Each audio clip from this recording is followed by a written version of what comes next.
Hello，大家，聊上游戏第7集。上一集啊，因为竞争的实习的关系，他和小凑经历了短暂的分离。过去从来没有认真谈恋爱的小凑，第一次在感情里感受到了那份不安，那份酸甜苦涩。因为这个陌生的情绪，让小凑感觉不舒服，想要逃开。但是竞争没有放弃，无论如何，他都会把小凑接回来。这也让小凑决定再给他们的感情多一点信心。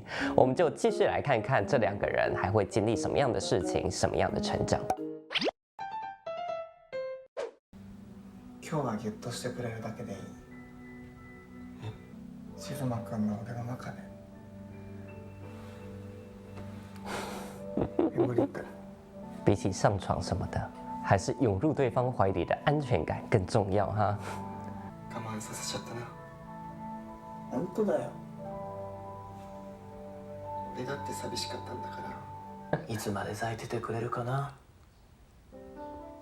哦，这边的菊花盛开的，就像你们两个一直都这么甜甜蜜蜜。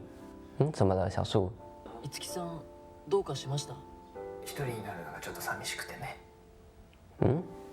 ずっと一緒にいられたらいいんですけど。じゃあ一緒に暮らそっか。本当に？小树真的有够诡计多端的，从刚才那一声叹气起，就打算带出这个话题了吧，然后再顺势向他提出同居邀请。怎么又有一个在叹气的？しばらくっていつだよ。実は兄貴にお願いがあってさ。実は俺さ、いつきさんと。不是只有你们两个吗？还要悄悄话？同棲？翔平君のお母さんもうちの方が大学に通うのに便利だって話したら許してくれたって。啊？お母さんもなんとなく気づいてるみたいだけど、静馬君に最近会ってないの？まあ俺も仕事で忙しいから。うちでゴロゴロしてるのに对吗？ちょっとぐらいいじらさないとフェアじゃないでしょ。同棲しても湊はいつでもここに来ていいんだからね。怎么样，又不开心了吗？哥哥交男朋友，他本来就不开心，是后来还有竞争陪他，但现在要同居了。あいつ、またなんかあったの？もう絶対恋の病だろ。你们又在观察小动物。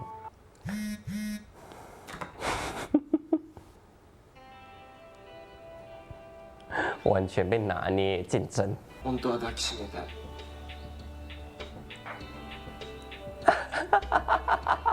ほら付き合ったばっかなのにどうせって。静馬君止めてよ。湊は反対なの？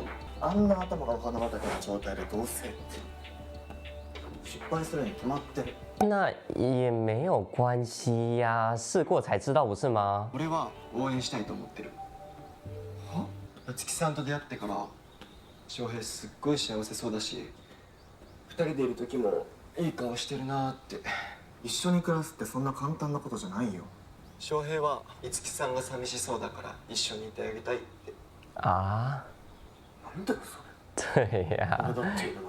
小树这个装可怜的公式奏效了。俺は誰かと暮らしたいなんて思ったことないし、これから先も思わない。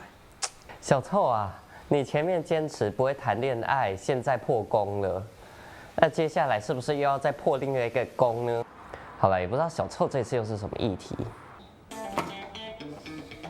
これで荷物も完璧。どこが完璧なのよ。あんたの部屋こんな散らかしたまま行くつもり？こんにちは。妈妈看到他好像一副不是很高興的样子。翔平君のお母さんですか？はじめまして、水戸樹です。あれだけ？はい。勉強道具とかちゃんと入ってるの？入ってないかも。今日は翔平君の引っ越しが第一優先だから。啊，这肢体动作在妈妈面前不避讳的哦。やっぱりあの子たちって。なんでもない。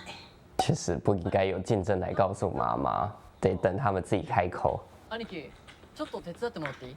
ああ、いいよ。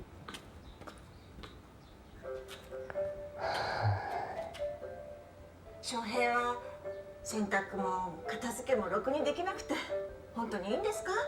もちろんです。家事はこれから一緒にやろうって話してますし、まっすぐで誠実な翔平君を見てきたので、彼とならって。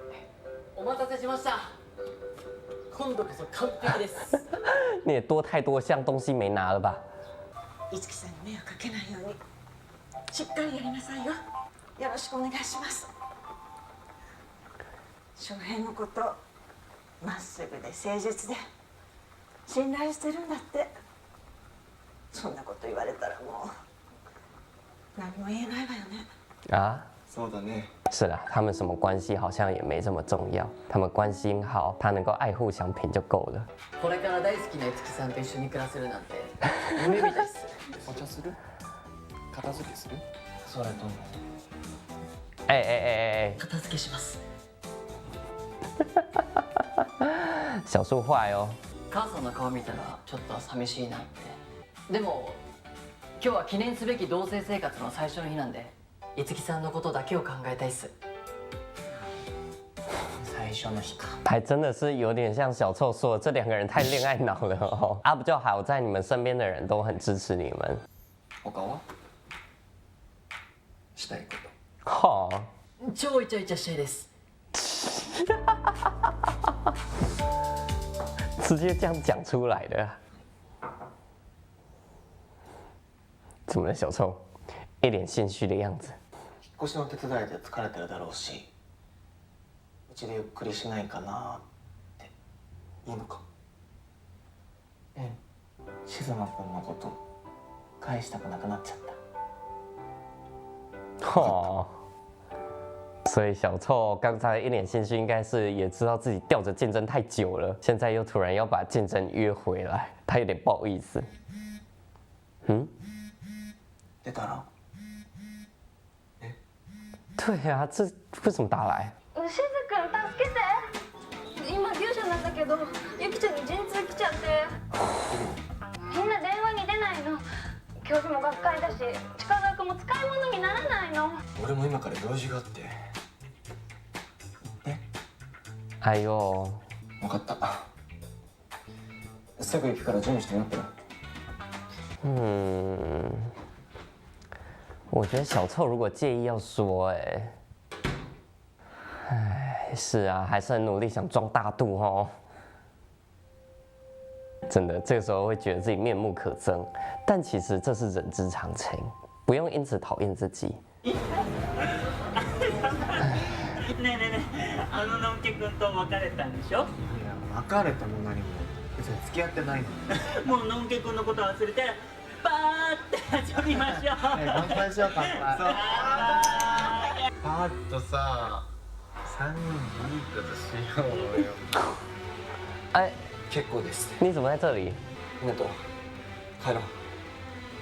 哎呦，いや、小臭不要这样啦！こいつらといる。竞争这样子奔向你了，而且当时还是你说好的，せっかくだし今日は4人ですしな。不要这样。次、静馬君に触ったら絶対に許さないから。你看，明明还是很在乎他的。どうしていつもいなくなったりするんだ。心配するだろ。不満があるならちゃんと俺に話してくれよ。みんなと待てよ。気安く触んの。要承认自己吃醋，果然还是有点难以启齿哦。嫌なら嫌って言ってくれれば。言ったらどうなんの？ゆか、牛の赤ちゃんを見捨てられんの？哎，俺だって別にそんなことしてほしいわけじゃない。やっぱ無理だよ。そんなに俺が信用できないか？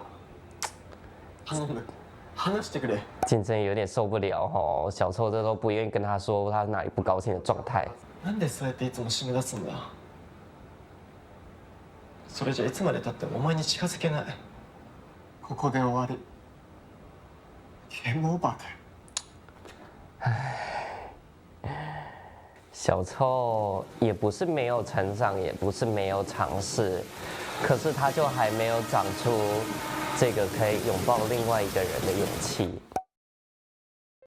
前几集的小凑啊，作为一名兄控，对于哥哥开始谈恋爱这件事情一直耿耿于怀。以往的他不断的想要破坏哥哥的爱情，但是这次哥哥交的男朋友是一个还不错的人，所以他就勉强接受了。再加上自己身边也还有竞争陪着自己，他也不再那么孤单了。只是啊，每当他快要获得幸福的时候，你会发现他的下意识反应就是后退，因为他会害怕哪一天这个幸福就稍纵即逝。不仅仅是对自己，其实看别人也是一样。这一集树跟祥平打算要同居，结果小凑下意识的想法是反对，觉得他们两个现在太恋爱脑了，同居之后可能会打破他们的幻想，面对很多现实生活什么的。他第一个想到的事情就是这个幸福会消失，所以回到自己的关系里，面对他跟竞争的关系的时候也一样。当对方终于结束了离别，竞争回到他身边的时候，他要紧紧抱住对方，但紧接着他的做法就是我要吊着你。虽然他表面上装作一副我就是故意跟竞争撒娇啊，我就想报复他前面跟我分别这么久，但是其实仔细看看他的行为逻辑，就会发现其实他这么做就是没有安全感，想要透过这个方式来建立自己在关系里的主导地位，以此来巩固自己的安全感。当然我们做旁观者，我们知道竞争是绝对不会离小凑而去的，可是呢，竞争心里好多人啊，好多事物都是他想关心的，包括他们兽医系的实习课程，还有竞争的朋友、竞争的前女友，甚至是牧场里的牛牛，都是竞争想要关心的。这样子一心多用的竞争没有办法给足小凑所需要的安全感，才会有我们这集看到的小凑又重新闹别扭而离开的。你说小凑没有成长吗？其实他也试着为竞争改变了，从以前那个很厌世的到处嫌弃别人谈恋爱的样子，到现在愿意尝试拥抱人。只是进入了感情之后的他，感受到了前所未有的不安，才让他感觉到不舒服，让他感觉想逃开。所以说我真的很想知道过去小凑的家庭里到底发生什么事情，才让他变得现在这样子，害怕失去一个人的惴惴不安。下一集似乎真的就要回到小凑的家乡了，我们再一起揭晓吧。下次见，拜拜。